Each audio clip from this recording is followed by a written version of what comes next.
नमस्ते, मैं हूं किशोर अजवाणी। घड़ी इशारा कर रही है 9 बजे रात का। वक्त 100 बात की एक बात का और शुरुआत ब्रेकिंग न्यूज मुंबई से।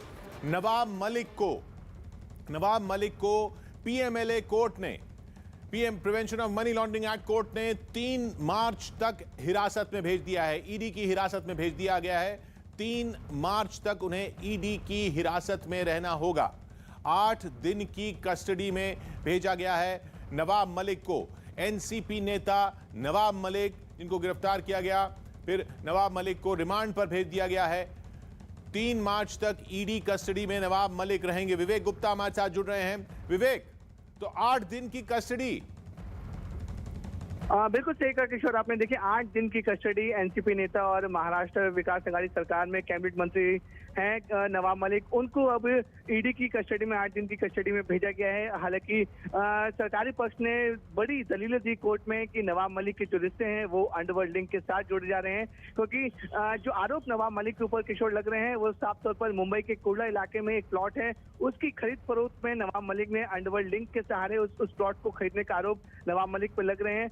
और इन्फोर्समेंट डायरेक्टरेट ईडी को शक है कि इस पूरी डीलिंग में मनी लॉन्ड्रिंग की गई है, इसलिए ईडी ने पीएमएलए एक्ट के तहत नवाब मलिक को पिछले 8 घंटे आज सुबह पूछताछ की। पूछताछ करने के बाद दोपहर 2:45 उन्होंने गिरफ्तारी दिखाई और लगभग 3 से 4 घंटे तक कोर्ट में इसकी जिरह चलती रही और बाद में पीएमएलए कोर्ट ने नवाब मलिक को 3 मार्च तक पुलिस हिरासत में भेज दिया है। और साथ ही साथ ईडी के अधिकारी और ईडी के जो वकील हैं उन्होंने कोर्ट में साफ तौर पे कहा था कि ये पूरा मामला अंडरवर्ल्ड से जुड़ा हुआ है, इसलिए कस्टोडियल इंट्रोगेशन की बहुत ज्यादा जरूरत है। और जो प्रॉपर्टी की लैंड डील हुई थी, उनके कागजात, कौन कौन लोग इसमें इन्वॉल्व थे, उसकी जांच के लिए नवाब मलिक की कस्टोडियल इंट्रोगेशन की ज्यादा जरूरत है, इसलिए ज्यादा से ज्यादा कस्टडी दी जाए। इस पूरे मामले में ईडी के वकील ने 14 दिन की पुलिस रिमांड कोर्ट से मांग की थी और पूरी जगह दोनों पक्षों की सुनने के बाद ईडी पीएमएलए कोर्ट ने नवाब मलिक को 3 मार्च तक ईडी कस्टडी में भेजा है। किशोर, मैं रोक रहा हूं आपको। विवेक, सुनते हैं वहां पर क्या बताया जा रहा है। प्रेझेंटेशन दरम्यान अमित देसाई साहेबांनी कोर्टाला एक गोष्ट लक्षात आणून दिली की जे गुन्ह्यांचा तपासाचा दाखला देऊन ईडीने नवाब मलिक साहेबांना असंवैधानिकरित्या अरेस्ट करण्याचं काम केलंय, ते गुन्हे, तो कायदा अस्तित्वात येण्याच्या अगोदर घडले होते। त्यामुळे अशा कुठल्याही पद्धतीचा यांच्यावरती गुन्हा दाखल होऊ शकत नाही। त्याच्यामुळे असं कुठल्याही पद्धतीने त्यांच्यावरती गुन्हा दाखल होऊ शकत नाही। तरी देखील ईडीच्या माध्यमातून भारतीय जनता पार्टीने आणि विशेषतः केंद्र सरकारने कुठल्याही पद्धतीमध्ये नवाबभाईंची अखंड देशामध्ये जे राजकीय वातावरण निर्माण करण्याचं काम होतं ते कुठेतरी थांबलं पाहिजे, अशा भावनेतून त्यांना अरेस्ट केलेलं आहे। हे अतिशय असंवैधानिक, इल्लीगल, अनकॉन्स्टिट्यूशनल आहे। त्याचे कारण अमित देसाई साहेबांनी दिलेत। त्याचे कारण अमित देसाई आधारावर ही कस्टडी दिल्याचं सांगितलं का? काही पॉइंट्स आले? हे अतिशय प्रीमॅच्युअर स्टेजला इन्व्हेस्टिगेशन आहे आणि निश्चित रूपाने ज्या पद्धतीने ईडीने हे पोर्ट्रे करण्याचं किंवा हे एक चित्र निर्माण करण्याचं काम दाखवलंय, त्याच्यामध्ये कोर्टाला थोडासा वेळ ईडीला द्यावा असं वाटलंय। त्यामुळे 7 दिवसाची म्हणजे 3 तारखेपर्यंत एनसीपी की तरफ से कहा जा रहा है, एनसीपी की तरफ से बताया जा रहा है कि जैसा हम सुन रहे थे अभी कि ये एक द्वेष के तरीके से एक राजनीतिक चित्र निर्माण करने के उद्देश्य से, एक माहौल बनाने के उद्देश्य से नवाब मलिक को ईडी ने गिरफ्तार किया है, ये दलील दी जा रही थी। अभी हम जो सुन रहे थे एनसीपी की तरफ से और पूरे नवाब मलिक की तरफ से बार बार यही कहा जा रहा है, उनकी पार्टी की तरफ से बार बार यही कहा जा रहा है और वही दलील यहाँ पर दी जा रही। लेकिन खबर ये कि आखिर फिर पीएमएलए कोर्ट ने 8 दिन की रिमांड पर भेज दिया है, 8 दिन की ईडी रिमांड पर भेज दिया है नवाब मलिक को। फिर सुनते हैं वहां पर क्या बताया जा रहा है। फक्त क्रिमिनल रंग देऊन नवाबभाईंना कुठेतरी फसवण्याचं काम होतं।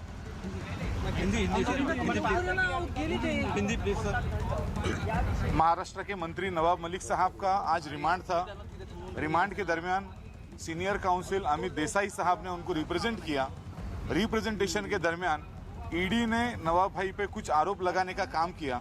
आरोप ऐसे थे कि कुछ जगह पे एक नवाब मलिक साहब ने जगह खरीदी की है, नवाब मलिक साहब की कंपनी ने एक जगह खरीदी की है और उस जगह का पहला ओनर हसीना पारकर जी थी।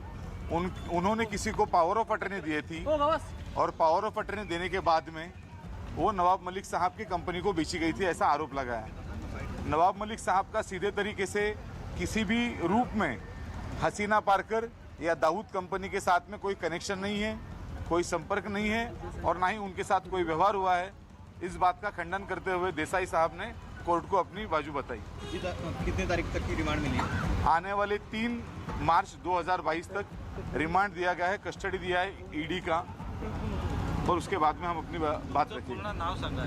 Advocate Nilesh Bhosale. Shailesh Bhosale. Nilesh Bhosale. Thank you. Nawab Malik, NCP नेता नवाब मलिक के वकीलों की तरफ से बताया गया कि किस तरीके से ईडी ने अपनी बात रखी और फिर कोर्ट ने 3 मार्च तक ईडी की कस्टडी में भेज दिया नवाब मलिक को। उनकी तरफ से वकीलों ने बताया कि उन पर इल्ज़ाम लगाया गया कि जो प्रॉपर्टी उन्होंने या उनकी कंपनी ने ली थी उसकी पहली मालिक हसीना पारकर थी, जो दाऊद इब्राहिम की बहन है, और इसी से जोड़कर ईडी ने ये केस बनाया है। उससे पहले मराठी में जब वो बता रहे थे तब उन्होंने कहा कि उन्होंने इल्ज़ाम लगाया कि ये पूरा जो है एक माहौल बनाने के लिए, राजनीतिक द्वेष से ये माहौल बनाने के लिए, पूरे देश में इस तरह का माहौल बनाने के उद्देश्य से नवाब मलिक को गिरफ्तार किया है। ये दलीलें रखी गई नवाब मलिक के वकीलों की तरफ से। देवेंद्र फडणवीस क्या बोल रहे हैं, इस पर सुनते हैं। येत होती आणि हा सौदा करत होती, तिथल्या लोकांनी त्या संदर्भातलं बयान दिलेलं आहे। हा जो व्यवहार झाला आणि 55 लाख रुपये हसीना पारकरला देण्यात आले, त्याची देखील पुरावे हे ईडीला मिळालेत असे ईडीने सांगितलेलं आहे।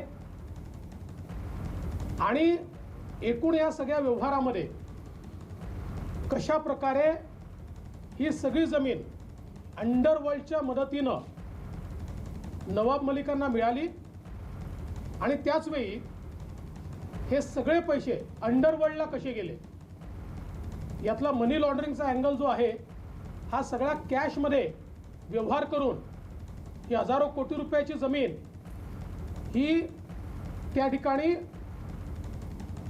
घेण्यात आली आणि ते पैसे हसीना पारकरला म्हणजेच दाऊदला थेट त्या ठिकाणी मिळाले। आता यातला प्रश्न एवढाच उपस्थित होतो की देवेंद्र फडणवीस दोहराते हुए कि नवाब मलिक ने किस तरीके से ये डील की, उसमें पैसा कैसे सीधा दाऊद इब्राहिम के परिवार को जा रहा है, ये आरोप था ईडी का। इस आरोप पर ईडी को कस्टडी मिली है और पूछताछ के लिए 3 मार्च तक ईडी को रिमांड दी है पीएमएलए कोर्ट ने। ये इस बात को फिर दोहराते हुए देवेंद्र फडणवीस कि क्या आरोप थे, और नवाब मलिक के वकीलों ने जो बताया वो हमने पहले सुना। उन्होंने बताया कि ये राजनीतिक द्वेष से ये पूरा मामला खड़ा किया गया है। दोपहर में ही दाऊद इब्राहिम से कनेक्शन के आरोप में ईडी ने महाराष्ट्र सरकार में मंत्री एनसीपी नेता नवाब मलिक को गिरफ्तार कर लिया था। इससे पहले उनसे मुंबई के ईडी दफ्तर में करीब 8 घंटे तक पूछताछ हुई, जिसके बाद उन्हें गिरफ्तार कर लिया गया। इसी गिरफ्तारी के बाद जब नवाब मलिक ईडी के दफ्तर से बाहर निकले तो पहले हाथ उठाकर मुट्ठी बांधी और फिर उसे हवा में लहरा दिया। इसके बाद उन्होंने अपने समर्थकों की तरफ देखते हुए भी हाथ हिलाया। इस दौरान नवाब मलिक लगातार मुस्कुराते रहे और जब ईडी के एक अधिकारी ने उन्हें गाड़ी में बैठने का इशारा किया तो वो अपने समर्थकों की तरफ बढ़ गए। नवाब मलिक को देखते ही ईडी दफ्तर के बाहर बड़ी संख्या में जमा हुए एनसीपी कार्यकर्ताओं ने नारेबाजी शुरू कर दी। बाद में ईडी के अधिकारियों ने उन्हें एक गाड़ी में बैठाया और मेडिकल जांच के लिए ले गए।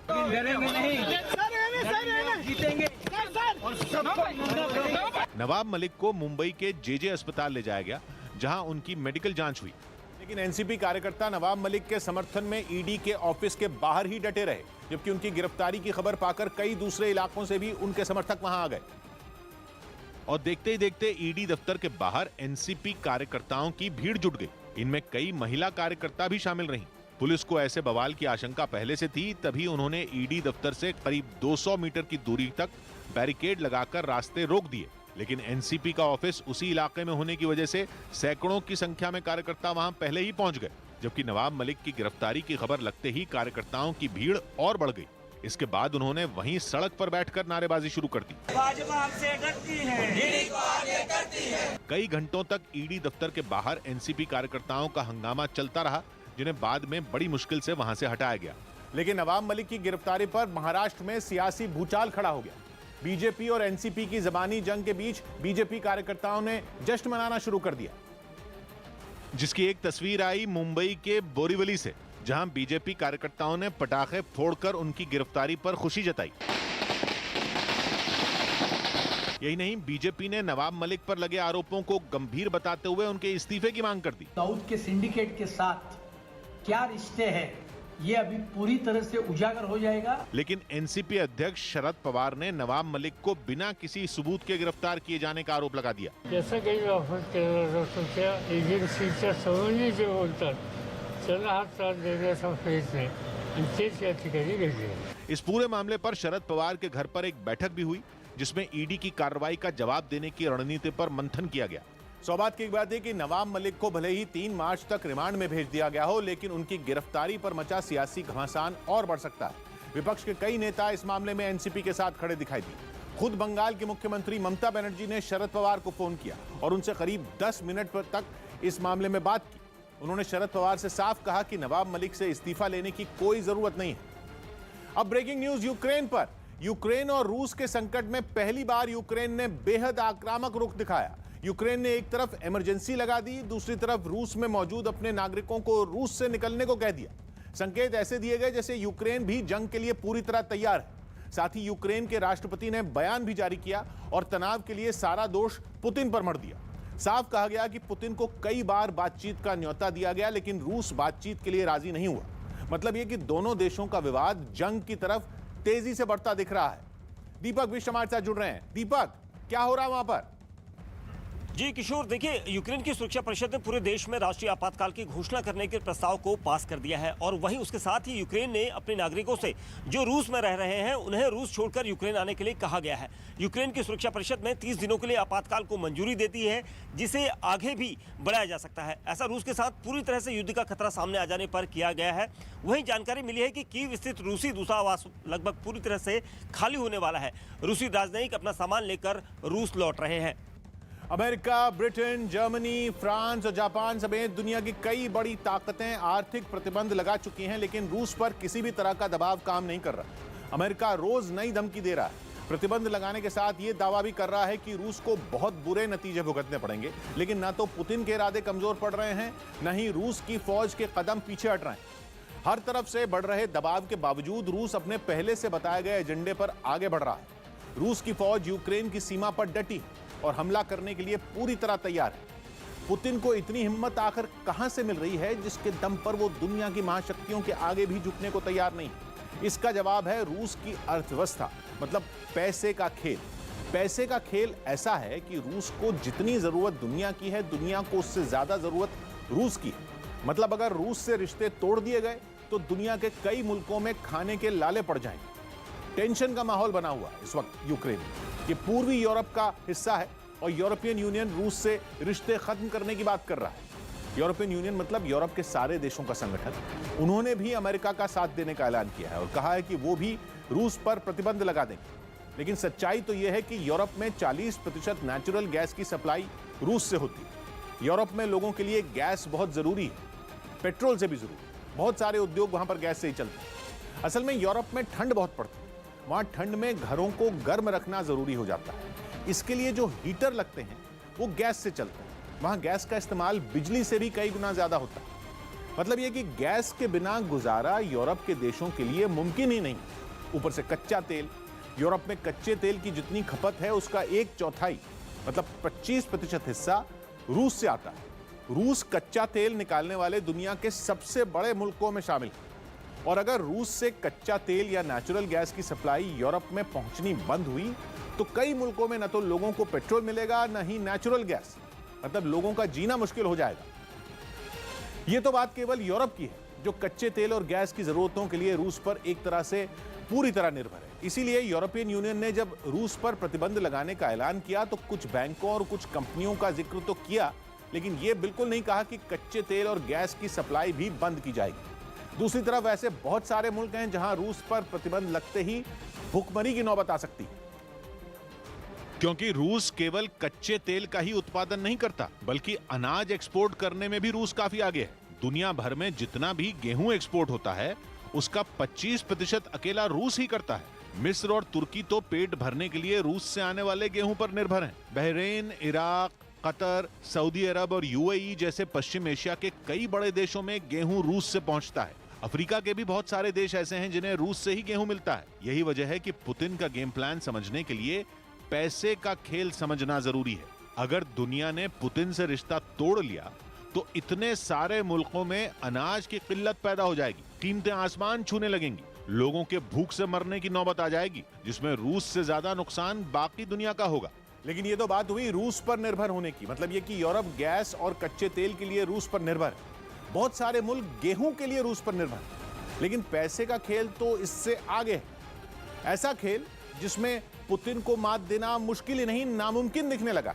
क्योंकि रूस और यूक्रेन में टेंशन बढ़नी जैसे ही शुरू हुई, कच्चा तेल महंगा होना शुरू हो गया। महंगा भी थोड़ा बहुत नहीं, 2 महीने में 1.5 गुना महंगा हो चुका है कच्चा तेल। दिसंबर में कच्चे तेल का भाव अंतर्राष्ट्रीय बाजार में करीब $68 प्रति बैरल था। कच्चे तेल को बैरल में नापा जाता है, बहुत बड़ा होता है एक बैरल। एक बैरल का मतलब 159 लीटर और $68 का मतलब मोटे तौर पर मान लीजिए 5100 रुपए। तो 5100 रुपए का बिक रहा था 159 लीटर कच्चा तेल। यह भाव था कच्चे तेल का दिसंबर में। लेकिन अब यह कीमत $98 प्रति बैरल तक पहुंच गई। रुपए में यह कीमत हो गई 7350 रुपए। जो एक बैरल पहले 5100 रुपए का था, वो महंगा होकर अब 7350 रुपए का हो गया। और यह कच्चा तेल बनाना नहीं पड़ता, यह निकाला जाता है। यह प्राकृतिक संसाधन है, जहां है वहां है। जैसे रूस में है तो उसको निकालने में जितना खर्च आता है, वो खर्च न दाम बढ़ने पर बढ़ता है न कम होता है। खर्च तो उतना ही है, लेकिन जैसे ही अंतर्राष्ट्रीय बाजार में दाम बढ़े तो कीमतें बढ़ गई और मुनाफा अपने आप बढ़ गया। अब यह समझिए कि रूस कितना तेल निकालता है। रोज का 1 करोड़ बैरल से भी ज्यादा ये रोजाना का उत्पादन। पहले एक बैरल की कीमत जब 5100 रुपए थी तो रोज रूस को 1 करोड़ बैरल की सप्लाई करने पर मिलते थे 5100 करोड़ रुपए। अब जब कीमत बढ़ गई तो रूस को रोज उसी 1 बैरल कच्चे तेल के लिए मिलते हैं 7350 करोड़ रुपए। माल वही है, उतना ही है, लेकिन कीमत 5100 करोड़ से 7350 करोड़ हुई। केवल तनाव बढ़ने से कच्चे तेल की कीमतें बढ़ी और रूस की कमाई रोजाना 2000 करोड़ रुपए से ज्यादा बढ़ गई। अब अगर हालात बेहतर न हुए तो कच्चा तेल और महंगा होने का अनुमान है। जितना महंगा तेल होगा, रूस की कमाई उतनी ही बढ़ेगी। अब ये 2000 करोड़ रोजाना इतनी बड़ी रकम है कि रूस को कोई झटका नहीं लग रहा, बल्कि वो रोजाना और ज्यादा अमीर हो रहा। सेना को यूक्रेन के बॉर्डर पर तैनात करने का पूरा खर्च निकाल रहा है। जितना भी नुकसान कोरोना महामारी के दौरान अर्थव्यवस्था का हुआ होगा, उसकी भरपाई इस दौरान हो जाएगी। मतलब यह कि जिस वक्त दुनिया की महाशक्तियां रूस को प्रतिबंधों से डरा रही हैं, उस वक्त रूस की अर्थव्यवस्था को बूस्टर डोज मिल रहा है। लेकिन अमेरिका धमकी दे रहा है कि वो रूस के कच्चा तेल या नेचुरल गैस बेचने पर ही बैन लगा देगा। ऐसा प्रतिबंध अब तक नहीं लगाया गया, लेकिन अमेरिका ऐसा करने की धमकी पहले भी देता रहा। और अब अगर ऐसा होता है कि अमेरिका रूस पर नए प्रतिबंध लगाए और उसके कच्चा तेल और नेचुरल गैस बेचने पर रोक लगा दे तो क्या होगा? ऐसा नहीं है कि रूस कच्चे तेल की सप्लाई नहीं कर पाएगा और उसकी अर्थव्यवस्था ठप हो जाएगी, बल्कि रूस के पास इसका भी इंतजाम पहले से ही है। तनाव के हालात बनने से ठीक पहले व्लादिमीर पुतिन की मुलाकात हुई थी शी जिनपिंग से। पुतिन बीजिंग पहुंचे थे विंटर ओलंपिक्स के उद्घाटन के मौके पर। उसी वक्त चीन और रूस के बीच कच्चे तेल पर एक बहुत बड़ी डील हुई थी। ऐसी डील जिस पर लोगों का उस वक्त ध्यान तक नहीं गया, लेकिन अब लोगों को ऐसा लग रहा है कि पुतिन तो बाइडेन की हर चाल के लिए पहले से तैयार थे, क्योंकि रूस और चीन के बीच हुई डील कच्चे तेल की खरीद से जुड़ी थी। इस डील की बहुत ज्यादा जानकारी न तो रूस ने दुनिया को बताई और न ही चीन ने, लेकिन इतना तय है, अगर हालात बिगड़े और रूस को कच्चा तेल बेचने में परेशानी हुई तो चीन उसके साथ खड़ा होगा। अमेरिका के किसी भी प्रतिबंध की परवाह किए बिना चीन रूस के साथ खड़ा दिखाई दे सकता है। चीन के रिश्ते अमेरिका के साथ पहले से बिगड़े हुए हैं। दोनों के बीच ट्रेड वॉर कई साल से चल रही है। उसका नतीजा ये हो सकता है कि चीन इस मुसीबत के वक्त रूस के साथ खड़ा हो जाए। वैसे जिस तरह के हालात बन रहे हैं, अगर जंग छिड़ गई तो पूरी दुनिया महाशक्तियों की इस लड़ाई में 2 धड़ों में बटी दिखाई देगी और उस वक्त अमेरिका के जितने भी दुश्मन हैं वो सब रूस के साथ खड़े दिखाई दे सकते हैं। फिर चाहे उनमें चीन हो, उत्तर कोरिया हो या फिर ईरान हो, ये सभी मुल्क रूस के साथ खड़े दिखाई देंगे। मतलब यह कि अमेरिका के प्रतिबंधों से या दुनिया की किसी भी महाशक्ति का लगाया हुआ आर्थिक प्रतिबंध रूस की सेहत पर ज्यादा असर नहीं डाल पाएगा।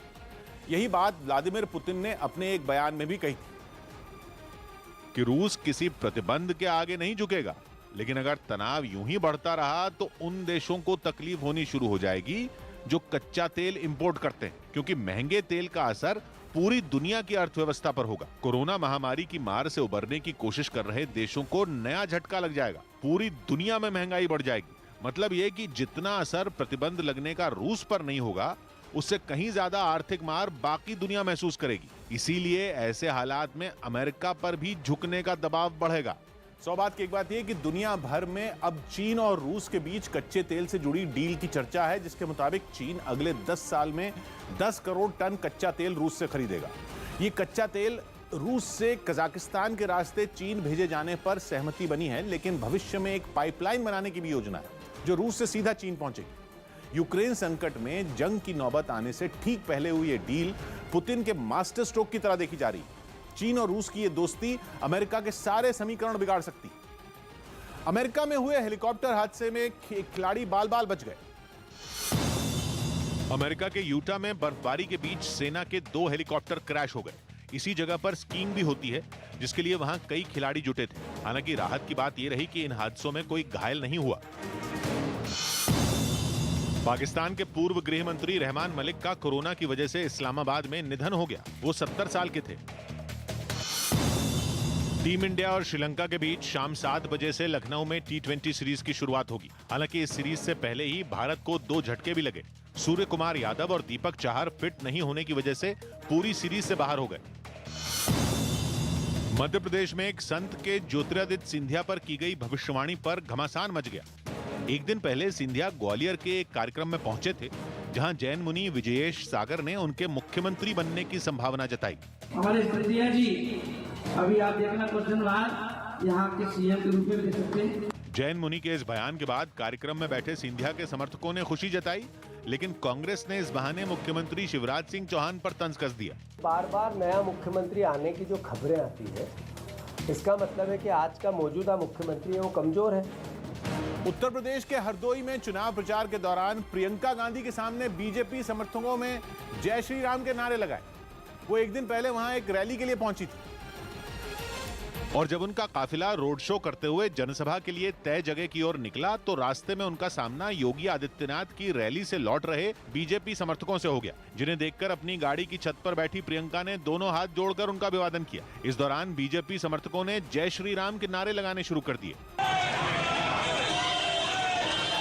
इस सब के बीच वहां मौजूद कुछ लोगों में उनके साथ सेल्फी लेने की होड़ मच गई। प्रियंका ने भी उन्हें मायूस नहीं किया और उनसे हाथ मिलाया, और जब वो गाड़ी के अंदर बैठ गईं, तो कुछ लोग उनकी गाड़ी की खिड़की के पास आ गए, जिन्हें प्रियंका ने कांग्रेस के प्रचार वाले पर्चे बांटने शुरू कर दिए। तुम्हें भी चाहिए ब्रेसलेट चाहिए। प्रियंका गांधी का यही अंदाज कुछ दिनों पहले बुलंदशहर में भी दिखा था। वहां प्रचार के दौरान उनका सामना अखिलेश यादव से हो गया था, जिन्हें देखते ही वो रुक गई थी और उन्होंने अखिलेश की तरफ हाथ हिलाया था, जिनके साथ आरएलडी नेता जयंत चौधरी भी थे। उन दोनों ने भी हाथ जोड़कर प्रियंका का अभिवादन किया था। सौभाग्य की एक बात यह कि हरदोई में मुख्यमंत्री योगी आदित्यनाथ और प्रियंका गांधी की जनसभाओं तक जाने का रास्ता एक ही था। इसी वजह से प्रियंका का वहां से गुजर रहे बीजेपी समर्थकों से सामना हो गया। बड़ी खबर चंडीगढ़ से, जहां बिजली विभाग के कर्मचारियों की हड़ताल से कोहराम मच गया। कर्मचारियों ने निजीकरण के विरोध में 72 घंटे की हड़ताल का ऐलान किया था, लेकिन हड़ताल के शुरुआती 2 दिन में ही बिजली के इंतजाम चरमराने लगे और 36 घंटे होते होते पूरा शहर अंधेरे में डूब गया, जिससे निपटने में चंडीगढ़ प्रशासन को सेना की मदद लेनी पड़ी। इस बीच प्रशासन की हड़ताल कर रहे कर्मचारियों से बातचीत भी जारी रही और बिजली कर्मचारियों ने लोगों की परेशानी को देखते हुए हड़ताल खत्म करने का ऐलान कर दिया। हालांकि एहतियातन प्रशासन ने अगले 1 हफ्ते तक सेना के जवानों को चंडीगढ़ में ही रोकने का फैसला किया। यतेंद्र शर्मा हमारे साथ जुड़ रहे हैं। यतेंद्र, क्या हुआ फिर वहां पर? बिल्कुल किशोर, 36 घंटे के बाद बिजली विभाग के कर्मचारियों ने हड़ताल वापस लेने का ऐलान कर दिया है, लेकिन इस दौरान देखा जाए चंडीगढ़ के कई इलाकों में बिजली की बुरी हालत देखने को मिली। कई इलाके चरमरा गए, लेकिन जब एस्मा लगाने की बात हुई और हाई कोर्ट में यह मामला गया तो दबाव को देखते हुए बिजली विभाग के कर्मचारियों ने हड़ताल वापस लेने का ऐलान कर दिया, क्योंकि जब निजीकरण की बात आई तो बिजली विभाग के कर्मचारियों ने 72 घंटे के हड़ताल का ऐलान किया था, लेकिन अब 36 घंटे के बाद ही हड़ताल वापस हो गई। लेकिन इससे पहले चंडीगढ़ में बिजली विभाग के कर्मचारियों की हड़ताल की वजह से पूरा शहर अंधेरे में डूब गया। निजीकरण के विरोध में 72 घंटे की हड़ताल का ऐलान किया गया था। इसकी शुरुआत सोमवार रात 11 बजे से शुरू हुई थी। जिसकी वजह से चंडीगढ़ के ज्यादातर इलाके घने अंधेरे में डूब गए और करीब 40 घंटे से बिजली गुल होने से लोगों को भारी परेशानी का सामना करना पड़ा। ना स्ट्रीट लाइटें हैं, ना घर की लाइटें हैं। पूरे चंडीगढ़ में ऐसा अंधेरा छाया कि पहली बार जिंदगी में देखा हमने। घरों में तो लोगों ने किसी तरह मोमबत्तियां जलाकर काम चलाया, लेकिन घने अंधेरे के बीच ट्रैफिक लाइट भी बंद होने की वजह से सड़कों पर गाड़ियों की रफ्तार पर ब्रेक लग गए और देखते देखते पूरे प्लान के साथ बसाया गया एक शहर बदइंतजामी का शिकार हो गया। और बताया गया कि चंडीगढ़ में कई सेक्टरों से लगातार बिजली जाने की शिकायतें आती रहीं, जिनकी संख्या इतनी ज्यादा थी कि पावर कट की शिकायत के लिए जारी हेल्पलाइन नंबर ठप पड़ गए और हालात अपने काबू से बाहर होते देख चंडीगढ़ प्रशासन को पंजाब और हरियाणा से मदद के लिए 400 कर्मचारी बुलाने पड़े। और हड़ताल खत्म करने के लिए चंडीगढ़ प्रशासन ने आनन फानन में एस्मा भी लागू कर दिया। इस कानून के तहत जरूरी सेवा से जुड़े कर्मचारी हड़ताल पर नहीं जा सकते, लेकिन इसका भी हड़ताल कर रहे कर्मचारियों पर कोई असर नहीं दिखा और चंडीगढ़ के सेक्टर 17 में परेड ग्राउंड के पास उनका धरना जारी रहा, जिसके लिए हड़ताल में शामिल लोग रैली निकालते हुए वहां तक पहुंचे। धरने पर बैठे बिजली विभाग के कर्मचारियों ने सरकार के अड़ियल रवैये को हड़ताल की वजह बताया। ये बिजली के कर्मचारियों की लड़ाई भी है और आम लोगों की लड़ाई भी है, इस करके हम इस लड़ाई में हमें मजबूरी में जो है फैसला हड़ताल करना पड़ा है। बताया गया कि दूसरे राज्यों से आए कर्मचारियों की मदद से चंडीगढ़ में कई जगह बिजली बहाल कर दी गई, लेकिन लंबे समय तक बिजली गुल होने की वजह से चंडीगढ़ प्रशासन के हाथ पांव फूल गए, क्योंकि बिजली कटने का बहुत बड़ा असर सरकारी अस्पतालों पर भी पड़ा और वहां कई ऑपरेशन टालने पड़ गए। इसके अलावा बिजली नहीं होने की वजह से चंडीगढ़ के हजारों घरों में पानी की सप्लाई भी नहीं हो पाई। यही नहीं, मोबाइल कंपनियों के टावरों पर भी बिजली गुल होने का असर दिखाई दिया और कई जगहों पर मोबाइल नेटवर्क बंद हो गए, जिसके बाद चंडीगढ़ प्रशासन को हालात से निपटने के लिए सेना की मदद मांगनी पड़ी। सौभाग्य की एक बात यह कि चंडीगढ़ प्रशासन को इस हड़ताल की जानकारी पहले से थी। उसकी तरफ से सभी जरूरी इंतजाम करने के दावे भी किए गए थे, लेकिन हड़ताल के शुरुआती 2 दिन में ही पूरा शहर अंधेरे में डूब गया और प्रशासन के दावे नाकाम साबित हुए। लद्दाख में -30 डिग्री सेल्सियस तापमान में आईटीबीपी के कमांडेंट ने 1 मिनट के अंदर 60 से ज्यादा पुशअप्स लगाए, जिसका एक वीडियो आईटीबीपी ने इंटरनेट पर जारी किया, जिसमें करीब 17,500 फीट की ऊंचाई पर आईटीबीपी के 55 साल के कमांडेंट रतन सिंह सोनल पुशअप्स करते दिखाई दिए। वहां चारों ओर जमी बर्फ और कड़ाके की ठंड भी उनके जोश में खलल नहीं डाल पाई और जब जाड़े से जमी जगह पर उन्होंने पुशअप्स लगाने शुरू किए तो उनके जोश की गर्मी में बर्फ भी जैसे पिघल गई, क्योंकि 1, 2, 3 की गिनती से शुरू हुए उनके पुशअप्स देखते ही देखते कब 1 मिनट के अंदर 60 की गिनती के पार पहुंच गए पता ही नहीं चला। हालांकि -30 डिग्री सेल्सियस तापमान और बर्फ की मोटी चादर पर उनके लिए पुशअप्स लगाना आसान नहीं था, लेकिन उन्होंने अपने जज्बे से इसे कर दिखाया, जिसके लिए उन्होंने पहले अपने पंजों को मजबूती के साथ बर्फ में फंसाया और फिर खून जमा देने वाली ठंड में 1 मिनट के अंदर 60 से ज्यादा पुशअप्स लगाकर सबको हैरान कर दिया। आईटीबीपी ने भी उनके इस जज्बे को सलाम किया और अपने आधिकारिक ट्विटर हैंडल पर इसका वीडियो साझा किया। सौभाग्य की बात है कि आईटीबीपी के 6 जवानों ने कुछ दिन पहले लद्दाख में 20,000 फीट से ज्यादा ऊंचाई पर स्थित माउंट करजोक को फतेह किया था। इसी मुश्किल सफर के दौरान आईटीबीपी की टीम की अगुवाई कर रहे कमांडेंट रतन सिंह सोनल ने 17,500 फीट की ऊंचाई पर पुशअप्स लगाए। फिल्म झुंड का ट्रेलर जारी कर दिया गया। भारतीय महिला क्रिकेट टीम और मेजबान न्यूजीलैंड के बीच सुबह 5वां और आखिरी वनडे मैच खेला जाएगा। ये मैच भारतीय समय के मुताबिक सुबह 3:30 बजे से शुरू होगा। कंबोडिया में 3 से 4 साल के बच्चों को भी कोरोना वैक्सीन लगाने का अभियान शुरू कर दिया गया। पिछले कुछ महीनों में इसी उम्र के कई बच्चे वहां कोरोना की चपेट में आए थे। यही नहीं, कंबोडिया के प्रधानमंत्री के 5 नाती पोते भी कोरोना पॉजिटिव पाए गए थे। प्रधानमंत्री मोदी ने ग्रामीण विकास पर आयोजित एक वेबिनार में हिस्सा लिया। इस ऑनलाइन कार्यक्रम में गांवों के विकास के लिए बजट में किए प्रावधानों पर चर्चा हुई। इस दौरान पंचायती राज और ग्रामीण विकास समेत 10 मंत्रालयों के मंत्री भी शामिल रहे। बजट को गांव के जीवन में बदलाव लाने में कैसे, ये हम कैसे कर सके, अगर ये हम कर लेंगे तो आप देखिए कोई भी नागरिक पीछे नहीं छूटेगा।